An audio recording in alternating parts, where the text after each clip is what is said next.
हे what's up guys, welcome back once again. तो आज मैं वाइकिंग सीजन 2 के लास्ट एपिसोड को एक्सप्लेन करने वाला हूँ एंड आई होप कि आपने इस सीजन के बाकी एपिसोड को भी देखा होगा।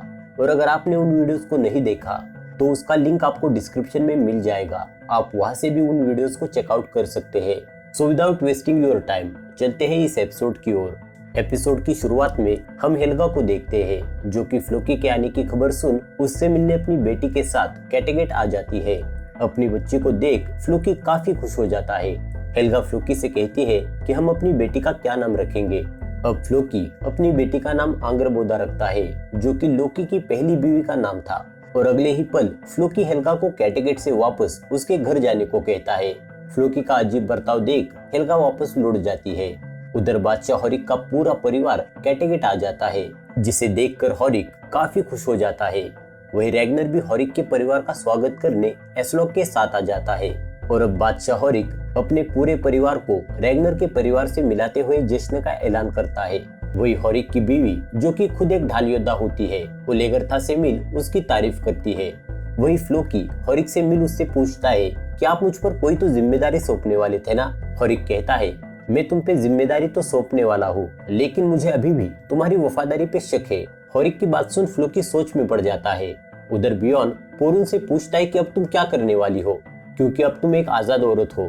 पोरून कहती है कि जब मैं गुलाम थी तब तुम पहले शख्स थे जिसने मेरे गुलाम होते हुए भी मुझसे प्यार किया, लेकिन अब मैं एक आजाद औरत हूँ और अब मेरे पास मुझे मनचाहा साथी चुनने का हक है। इतना कहकर पोरून वहाँ से चली जाती है। वही हॉरिक को अकेला देख सिगी उससे पूछती है कि मैं तुम्हारे लिए क्या कर सकती हूँ। हॉरिक कहता है कि इस वक्त मेरी बीवी और मेरे बच्चे यहाँ पे मौजूद है, इसलिए तुम मुझे अपना मुंह मत दिखाओ।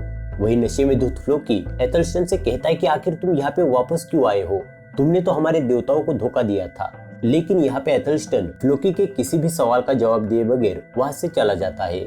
थोड़ी देर बाद फ्लोकी को अकेला देख हॉरिक कहता है कि मैंने तुम पे खामखाई शक किया, तुम तो भरोसे के लायक हो, लेकिन तुम्हें इसका सबूत देना होगा। फ्लोकी कहता है कैसा सबूत। हॉरिक कहता है कि तुम्हें किसी ऐसे शख्स को जान से मारना होगा जो कि रैग्नर के काफी करीब हो। अब यहाँ पे हॉरिक अपना जाल बुन रहा होता है कि कब मौका मिले और वो कब रैग्नर को मार दे, इसलिए वो हर वक्त रैग्नर और उसके साथियों पे नजर बनाए होता है। दूसरे दिन हॉरिक फ्लोकी से पूछता है कि तुमने कुछ फैसला किया या नहीं।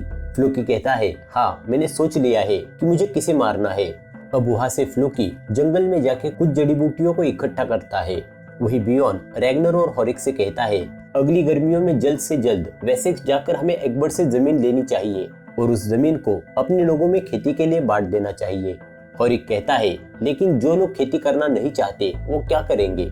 बियॉन कहता है कि वो लोग मर्सिया के खिलाफ लड़ाई में रानी क्विंटरिथ का साथ देंगे। हॉरिक कहता है तुम्हारी बात तो सही है, लेकिन मैं अभी भी उस कमीने एग्बर्ट पर पूरा भरोसा नहीं कर पा रहा। अब हॉरिक इस मसले पे लेगरथा से उसकी राय पूछता है। लेगरथा कहती है कि हमें एक मौका एग्बर्ट को देना चाहिए और जो लोग खेती करना चाहते हैं वो जरूर करें, लेकिन हमें अभी भी पश्चिम में मौजूद दूसरे देशों में जाके खजाने की लूटपाट करनी चाहिए।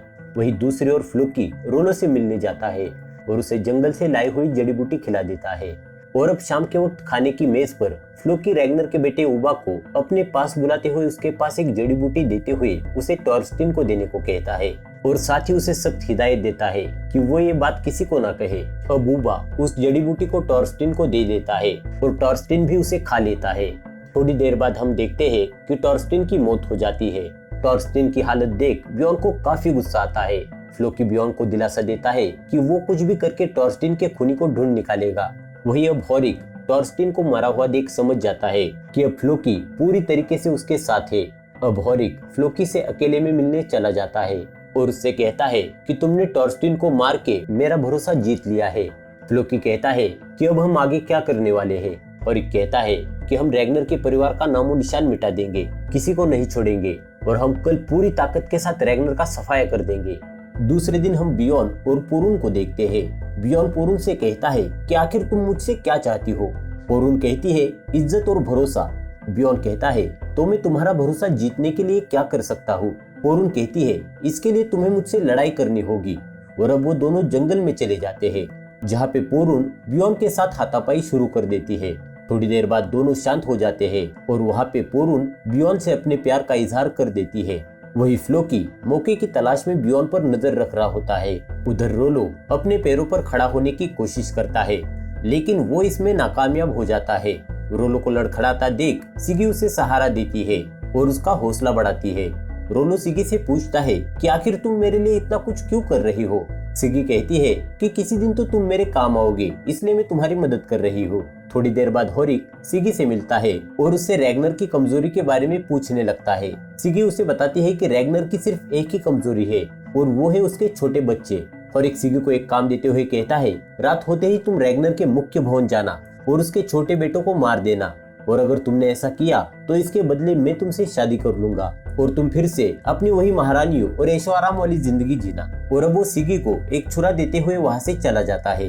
अब होरिक अपने बेटे को एक शाही तलवार देते हुए उसे कहता है कि आज हमें मिलके रैग्नर के साम्राज्य को खत्म कर देना है, क्योंकि उसकी वजह से हमारा वजूद खतरे में आ चुका है। इसलिए आज हम किसी को भी जिंदा नहीं छोड़ेंगे, क्योंकि अगर उसके खानदान में से एक भी शख्स जिंदा रह गया तो किसी न किसी दिन अपना फना जरूर उठाएगा और हमें कुचल देगा। दूसरी ओर रैग्नर एथलस्टन से ईसाइयों की प्रार्थना सीखने लगता है। वही बादशाह होरिक के सिपाही कैटेगेट के तट पे पहुंच जाते हैं। वही सिगी रैग्नर के बच्चों को अपने साथ ले जाती है। उधर होरिक की बीवी गुनहेल्ड लड़ाई की पूरी तैयारी कर लेती है और अब शाम होते ही होरिक और उसके सिपाही छुपते हुए कैटेगेट में घुस जाते हैं और रैग्नर के सैनिकों पे हमला कर देते हैं। हमले की खबर लगते ही रैग्नर के जाबाज होरिक की फौज पे टूट पड़ते हैं। दूसरी ओर लैगर था गुनहेल्ड के काफिले पे टूट पड़ती है और अब दोनों में लड़ाई शुरू हो जाती है, जिसमें लैगर था गुनहेल्ड को मार देती है। वही रैग्नर के कुछ बाशिंदे होरिक के पूरे परिवार को खत्म कर देते हैं। उधर होरिक रैग्नर के मुख्य भवन उसे मारने के लिए पहुंच जाता है। तब उसके सामने टॉर्स्टिन आ जाता है। होरिक कुछ समझ पाता कि उतने में अचानक से रैग्नर के साथी होरिक के सैनिकों को मार देते हैं और अब होरिक के सामने सारी सच्चाई आ जाती है और वो समझ जाता है कि ये सब खेल रैग्नर का है और उसी ने फ्लोकी और सिगी को उसके पास उसके मंसूबे जानने के लिए भेजा था। अब यहाँ पे होरिक रैग्नर से अपने बेटे को ना मारने की गुजारिश करता है और अब एक एक कर सारे मिलके होरिक पर तगड़े वार कर देते हैं और आखिर में रैग्नर काफी बुरी तरीके से होरिक की जान ले लेता है। वही बियॉन को होरिक के कमरे में एक जाबाज बादशाह की तलवार मिलती है, जिसे बियॉन अपने पास रख लेता है और इसी सीन के साथ यहाँ पे एपिसोड और सीजन 2 खत्म हो जाता है। तो दोस्तों, आपको ये पूरा एपिसोड और ये सीजन 2 कैसा लगा, प्लीज मुझे कमेंट करके जरूर बताना। और अगर आप इस सीरीज के 3rd सीजन को देखना चाहते हो तो प्लीज इस चैनल को सब्सक्राइब जरूर करना। सो अब मिलते हैं इसके नेक्स्ट सीजन के साथ। इसी बीच में मेरे चैनल पे कुछ मूवीज की सीरीज लेके आने वाला हूँ। So please support me guys. Thank you for watching this video. Good bye.